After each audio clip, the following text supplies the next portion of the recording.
my gosh, I don't know what happened to my music in that first part. Hi guys, how are you?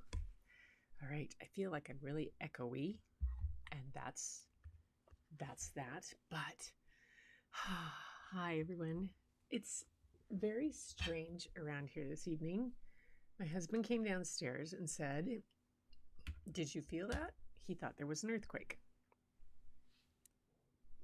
But there's no indication online that there was one. But things are not working right. So who knows? Let's see. Hi, everybody. Okay, let's just check out now. I've got that. I don't know what happened to things.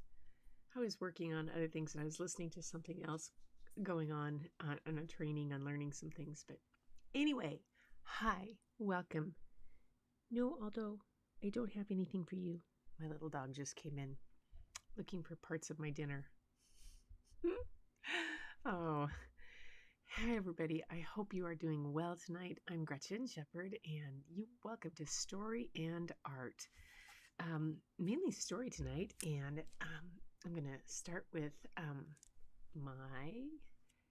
hold it. Let's see if I can get it. My name is, let's see if I can do it right. Nope. GRETCHEN. If you know sign language and I screwed it up, I apologize, but we're going to give it a try. So let's see who all's here tonight. And Gloria's here. And then, no printer. No. You know what, Angie? You have done so well, and you are so inspiring to me. Seriously, girl, do you think I'd still be doing this if it wasn't for you? Really? You and Gloria?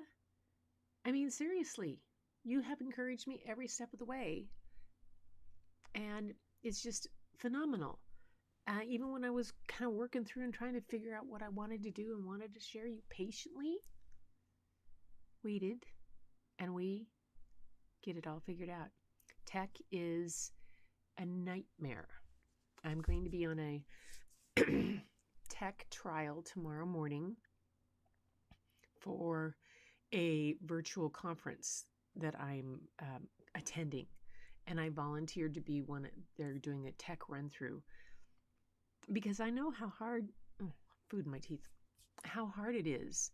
And plus, I also know I want to attend this thing, and half the stuff I'll probably learn and figure out as we're going through the tech trial. So I've got like 3 hours of that tomorrow. That ought to be fun. Anyway, oh, there's my sound levels. Showed up there. Well, they came back. Well, there's the sound effects that came back. And why am I out of focus? Why am I out of focus? Come on. Weirdness. Oh well. Fortunately, we're not using that camera very much. See, I had songs. What was this song? Was this the one I was playing?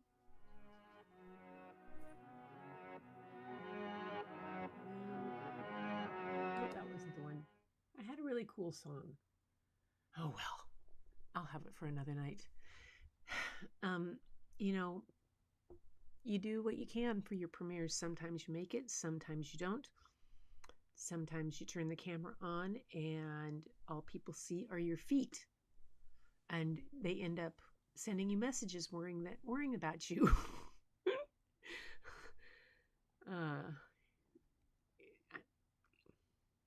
Nope. No fists through the wall. No throwing cameras, no throwing cameras, no throwing phones, anything like that. Just go throw some paint. Throw some paint.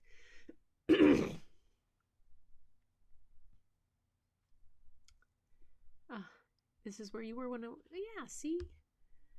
She's always here. Joanna's awesome.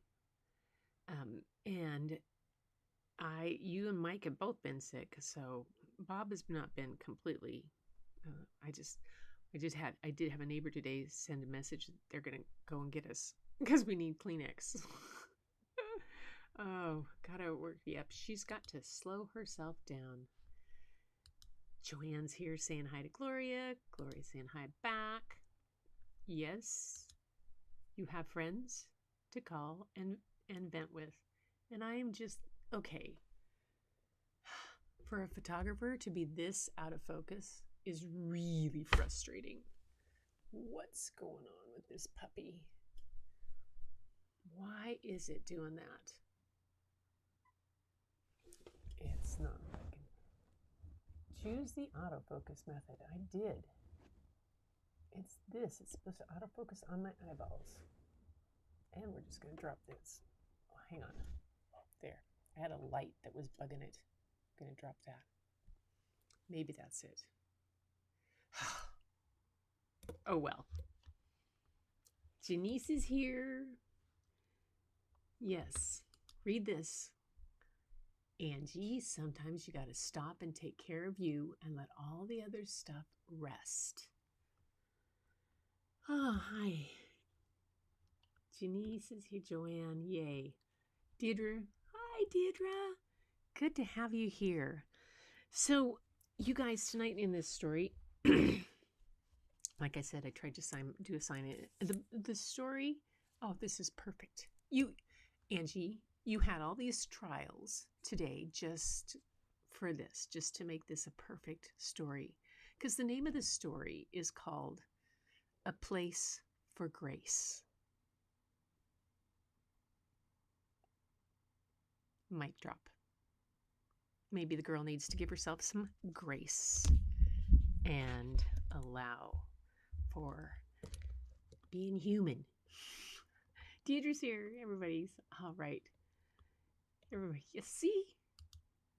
Angie, you can't be too bad off, Angie, if you're admitting that Gloria's right. You know the right thing to do. Oh, Angie, we're there for you in spirit. All right. I do know that sometimes it is comfy to just hole up and eat some ice cream. Yeah. Okay. Mercury retrograde, I tell you. Yeah. It's been king tides around here, super windy. We had such bad fog yesterday. You couldn't even see. I couldn't see half the trees in the forest right behind me, and I couldn't see any of the water. Today it was sunshine clear.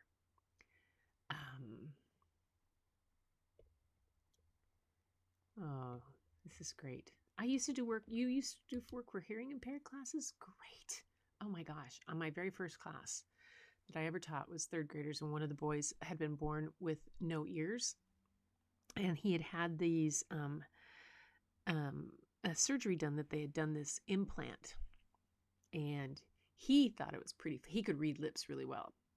And he thought it was pretty funny to, whenever my back was turned, to do all these kind of antics. And I turned around and looked at him one day and said, "Are you doing this?" And he said, "Me?" And I was like, oh man. I still remember that was my first year teaching. Chipmunk voices, I used to teach like that when the kids would irritate me and they would ask me things or do certain things. And then, like, I had a I taught in a whiner's voice all day one time. Like, literally, "I don't like that. Okay, take out your books and your pencil." I taught like that all day long because the kids had been really whiny about stuff. And I said, if you're not careful, it's just going to be catching, and I'm going to wake up and I don't know how to get rid of it. And seriously, I taught like that all day long, and they just about died. And a week later, I did it one day, and about a week later, somebody started going, "Oh, no, and the whole rest of the class, every other second grader went, "Shut up!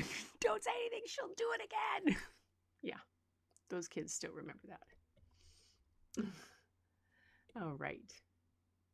Is it probably trying to focus on the photo behind me of the book about Imogen Cunningham? It could be. Yeah, I think I've got it fixed a little better. Trying to find Imogen's eyes. Or this photo is I put it up here because it's canvas. It's one of my abstracts. And then the book on Ansel Adams and the book on Imogen Cunningham are back there. So who knows what it's trying to focus on. Ugh. All right. I need it like oxygen. She says she needs it like oxygen. Okay, well, before I run out of oxygen and voice, I'm going to start the story of A Place for Grace. And let me see if I can pull this up. First of... Okay, the book is by...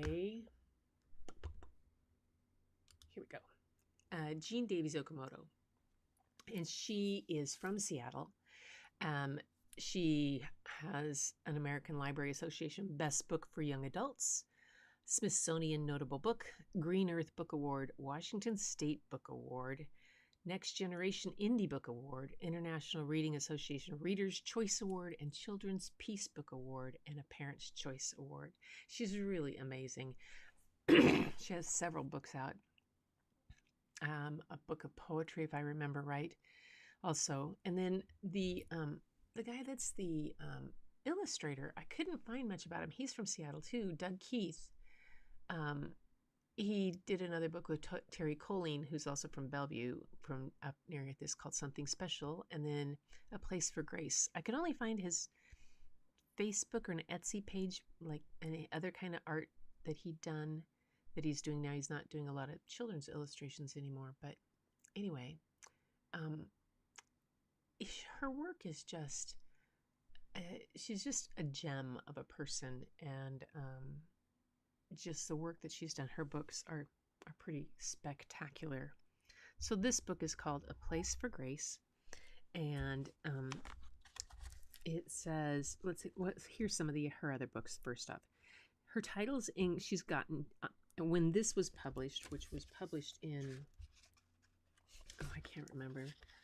Let's see, she signed it for me in, she didn't sign the date. So Sasquatch Books was still in doing publications. So that would have been in the 90s, 93. So in 1993, she had 10 books.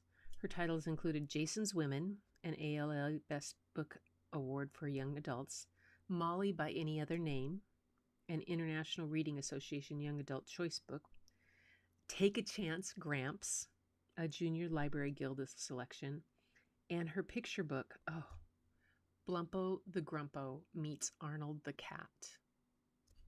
Such a good book. It was adapted for Shelley Duvall's television production of bedtime stories. And she lives in her family, in Seattle with her family, and at that time 2 dogs. And Doug Keith had illustrated Max and the House Full of Poison, an educational flip book, and Nose to Toes by Joanne Nelson. And he's also the creator of Alphabet and Alphabet posters, which you can see on his Etsy store. I saw those. Those are pretty cool. So he takes letters and he does really cool things with them. So, A Place for Grace, for those of you who have a fur friend, this will have adopted a fur friend too. This will be doubly meaningful for you.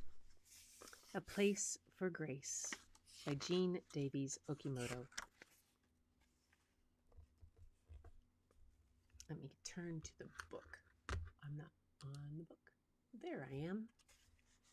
There we are. And let's get the book a little closer for you guys, because there, I think, yeah. I'm going to try to hone in on the illustrations for you. Someday that will be me, dreamed Grace. When I grow up, I will be known as Grace, amazing guide dog for the blind. Wanted a few good dogs. I will guide my owner with sure, strong steps. I will be brave, loyal, and true. I might even end up in the Animal Hall of Fame. But I must be prepared for guide dog school, Grace decided. I will practice. Grace sat and studied the traffic. She looked both ways and crossed when it was clear. She practiced at the corner of Geary and Powell. She practiced on the corner of Pine and Grant. She even practiced at Ghirardelli Square, set in San Francisco, obviously. Finally, September came. Training school for guide dogs for the blind.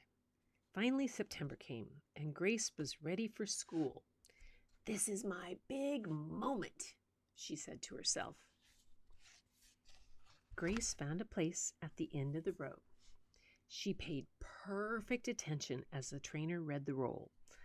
Abraham L., Eleanor R., Harriet T., Winston C., Colin P., Grace.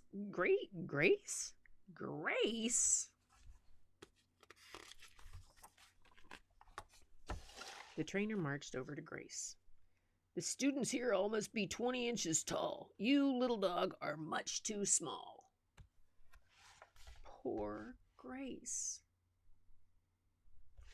She sat in the corner, wondering what to do.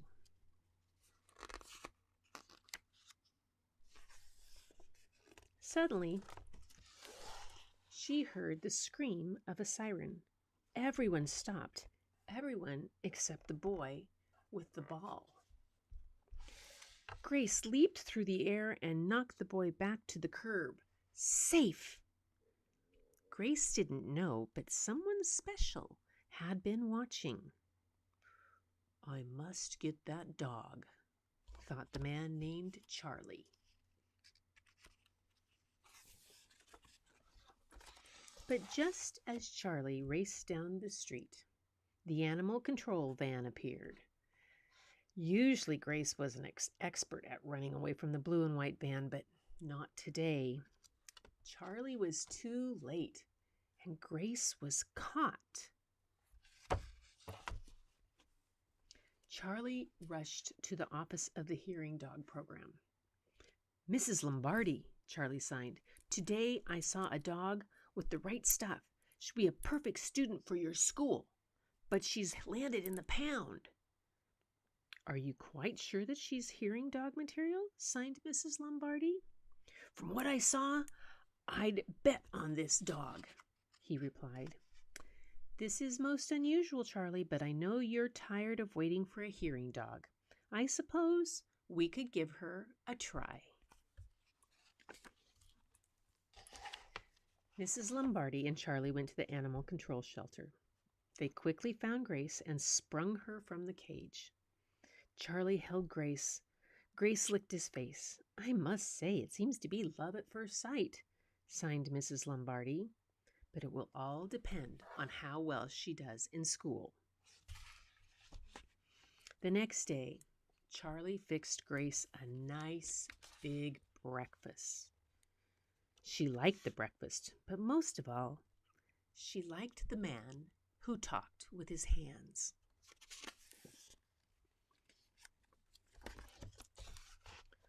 "Good luck and study hard," Charlie signed, and he hugged her goodbye and dropped her off in front of the school. "Hearing dogs must be small and sprightly. When you hear certain sounds, you must jump lightly," said Mrs. Lombardi. "Ooh, this is the school for me," thought Grace. "I will be brave and loyal and true to Charlie. Soon I'll be known as Grace, Amazing Hearing Dog."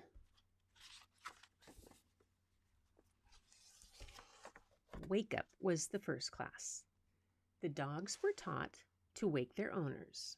They jumped on them when the alarm clock rang. Microwave was the next class. When the microwave beeped, they learned to lead to the kitchen. Then came phone class. They learned to jump and lead at the sound of the TDD, a special phone for deaf people. In doorbell class, they were taught to jump and lead to the door. Smoke alarm class was the most important. When the smoke alarm screeched, they learned to leap and leap and leap and leap. There's Grace. How's Grace doing? Charlie asked after 6 weeks. Not very well, signed Mrs. Lombardi. She has an A in smoke alarm and phone, but when the microwave beeps, she runs to the door. And when the doorbell rings, she runs to the microwave. How about wake up? Charlie asked. She flunks. Oh, what does she do? She jumps on the bed and goes to sleep. We'll have to send Grace back to the pound, continued Mrs. Lombardi. She will make a nice pet, but Grace simply doesn't have what it takes to be here. We have a splendid new student who can be your hearing dog. Lewis is at the top of his class. He leads to the door in 3 seconds flat. Truly outstanding. Charlie looked at Lewis, then he looked at Grace. Grace growled at Lewis. She can't quit yet, signed Charlie. I'm sure Grace just needs some extra help.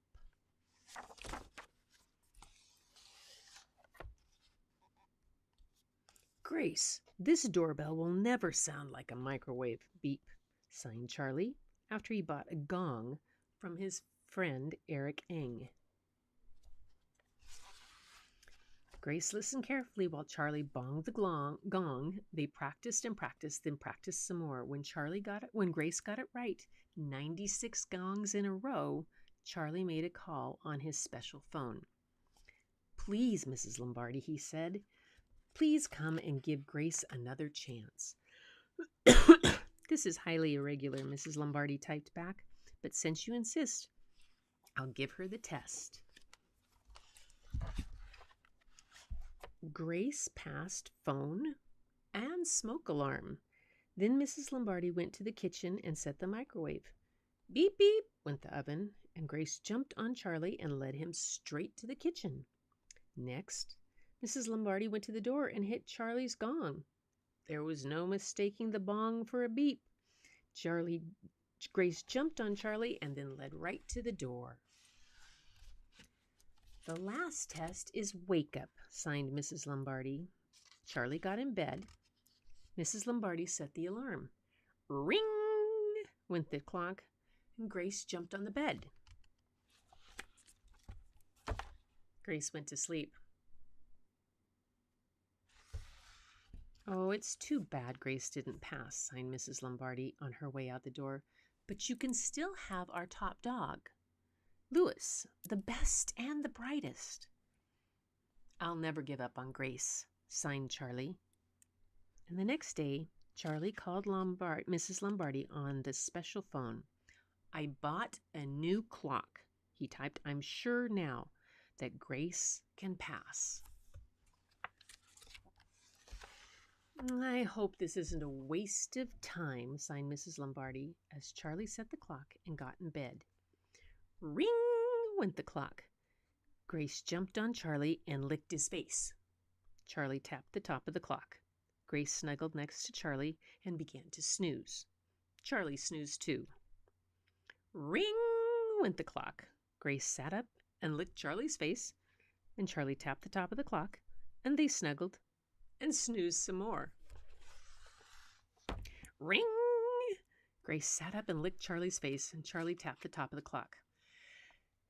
We can't lie here all day, Grace, he signed, and they jumped out of bed.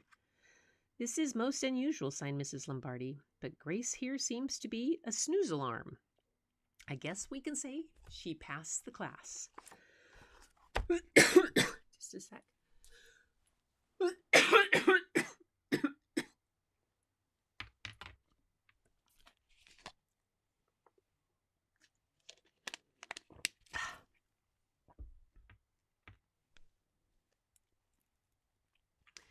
Graduation day came.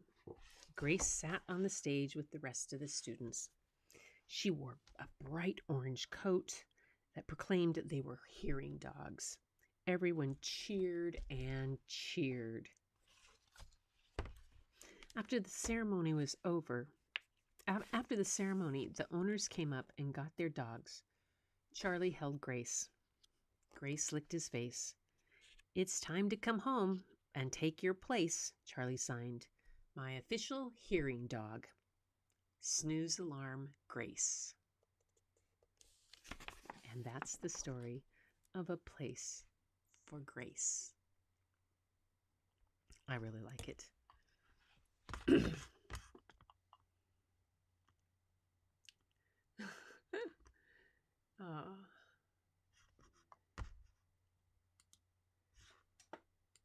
So I hope you guys like that. I wanted to point out some of the artwork that they've done. The way that Keith did this, Doug Keith did this. I think it's kind of a cool approach. Each page, it's like, sorry, it's kind of like a symbol of the contained world that Charlie lives in. And it has to fit in a certain box, and outside, there's all this stuff that goes on in here, yet he can't hear there's any of it. And so how does it work, and how does it just, and then there's parts where it's open is the part where Grace is always learning something.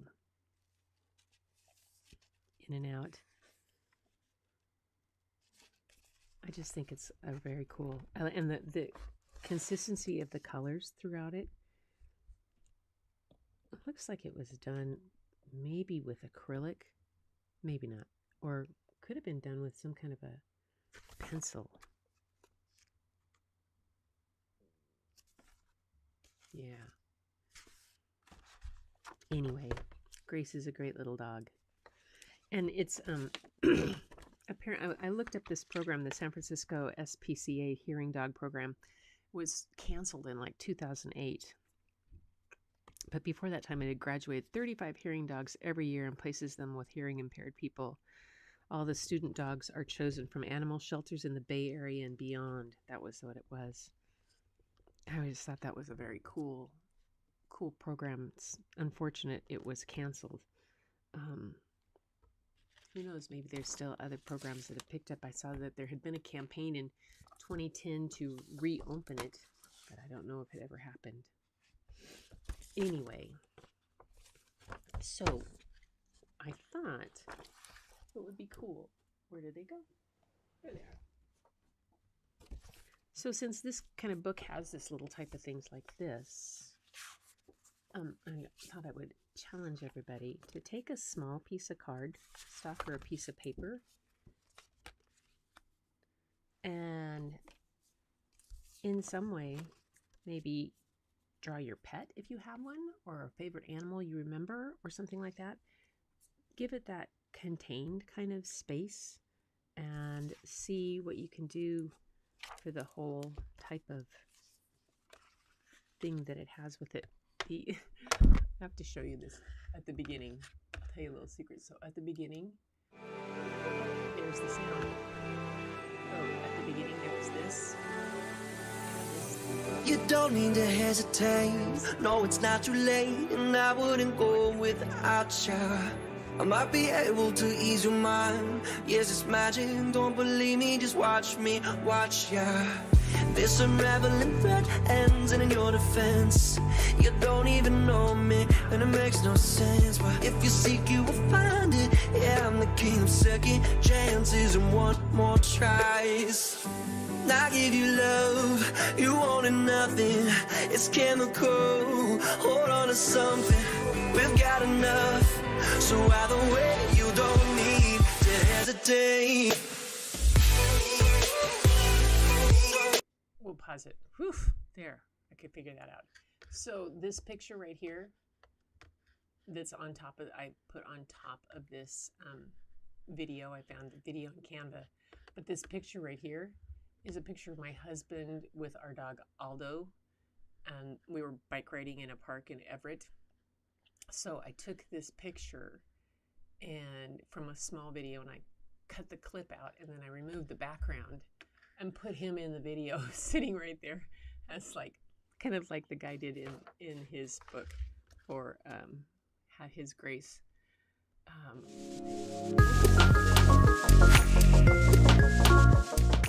Stop. I'm so bad at this, but that's okay. Anyway, I'm gonna go squeeze your Trudy. She's on the couch watching and listening to. Yay! Yes, our little dogs do amazing little things. Aldo has barely left my side since my knee. I mean, when I had my knee surgery done, he never hardly ever. And today we went out for a walk around the block, and just like we did yesterday. And usually we let him off the leash for the last, 100 feet so he can run back home. He wouldn't run. He wouldn't go past me. And then when he finally got to the edge, I stopped to take a couple pictures, and he was at the edge of the driveway, and he stopped. And usually he runs up to the door and like, let me in. I want a stack. I want a treat. The whole thing. I want my harness off. Da da da da. He stood there at the end of the driveway waiting for me to get over there to make sure I was okay. So it was awesome. Yes, she is always very awesome. I think we are all wonderful clouds for each other. We're all wonderfully awesome, good, beautiful clouds. Clouds are fluffy and wonderful. She passed. It's a great story. Wonderful. Yeah, beautiful illustrations. I think he just does a really cool job with it. Just the intermix between the little contained parts and then the open parts. And the way, here, you can't see that. I'm on the wrong page. On this one particularly, to show that motion of him signing like that, I thought it was really well done. And the waggy tail. Just the fluidness of the curtains. Just a really, really good, really cool. Anyway. So, tomorrow night? Yeah. Let's see. Are there some other trains going on tomorrow night? Somebody tell me if there's other stuff going on tomorrow night. Whether...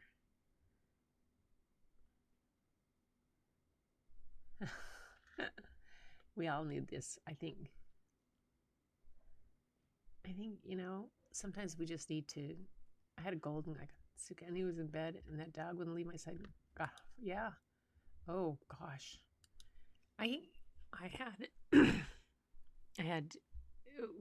We had before when our original dogs passed. It took us 9 years before we were able to get Aldo. We could handle it because we had Bart, Sam, Bart, and Tippy they all lived till they were 16, and they were about a year and a half in age apart. Sam was a golden retriever. Bart was golden retriever collie mix, and Tippy was a deaf yellow lab. And I took Tippy with me to school every day for a year when I had a K-1-2. Karen and I had this K-1-2 multi-age class. We had 54 kids, and it was the most amazing class ever. We were the Apple Early Language Connections program for the state of Washington. We were the first one ever, and these kids were just phenomenal. But we had kids, at any one time during the day, sometimes we had up to 11 adults working in the room with us, not because we had all the volunteers, but because we had all the specialists coming in at the same time, because Karen had been the preschool special ed teacher, and she was certified birth to 25. So all the kids that had been in her developmental delay program came into our class, plus all the kids that were really, really high level came into our class, and everybody. So we had this huge range of people, from kids who were in wheelchairs and kids with Downs to kids who were 5 years old and reading at a high school level practically. It was nuts. But I also taught in an area that was a fairly low income. We had a wide range. I taught out in a community in Monroe, Washington, where there is also one of the state actually there's 4 of the state penitentiaries out in that. There's the main penitentiary, there's a special offenders unit, there's a honors farm, and then there's another unit that they have. So I had everything from kids of really high income level to kids whose one of their parents was in prison in this class. And so you had this really crazy wide diversity and a wide ethnic diversity too. But I would take Tippy with me to class, and people would say, "Are you sure he's deaf?" And I'd say, "Wait till those 54 kids come rolling in from recess and he's still asleep and doesn't move an inch." But every day when those kids came to school, that little dog, or that yellow lab, would go around and greet every child. And then he seemed to instinctively know which child needed him the most that day. And he would kind of take on that child. He would curl up underneath their desk. He would greet them when they came in from recess. He would go and check in on everybody else, but always came back and nudged them or sat next to them. Unfortunately, things happened. They decided that pets weren't allowed in school. There was too many allergies, whatever. He couldn't come anymore. But one of the little girls who was in that class went on to start training companion dogs. She was 5 when she started because she had worked with Tippy. She wanted to do that. So she started bringing companion dogs into her home and raising them. And Izzy went on to, by the time she was in 4th grade, winning awards in what she was doing, to the point that she won a national Nickelodeon award when she was in junior high, won a trip to Disney World, the whole bit, from Nickelodeon. She went on to become a special ed teacher to this day, and works with kids and animals, and that it's bringing them in. It's just pretty phenomenal what they can do. But yeah, so that's completely off. But our usual meeting is at 7:30 Eastern time, and Massey Boys at 8. So that's 5 this time. So 6:30 should be okay. Yeah, I'll still do it. We might. Yeah. I have another thing going on at 5, I think, tomorrow. But I'll be done at 6:30, a perfect time. Yes, we'll do the 6:30. It'll be good. It will be good. So, Angie, you go and hug your little pup, and know that you have blessed me in keeping us going on this. You bless all of us all the time. We all bless each other. Gloria and you have helped me skip this going. Janice is coming from the beginning. Now we have Deirdre joining us, and what is it? Janice is here, or where I saw, Joanne. Joanne is here. Janice was here the other day. It's just fun. And I get to read some pretty cool stories. So thank you very much. I appreciate it. I appreciate all of you. You're wonderful. Keep looking for the beauty hidden in plain sight, you guys. It's all around. Let me try that again. Thank you. And have a restful evening. Go crawl in bed, Angie. And everybody, have a peaceful, wonderful, beautiful night. And I'll see you soon.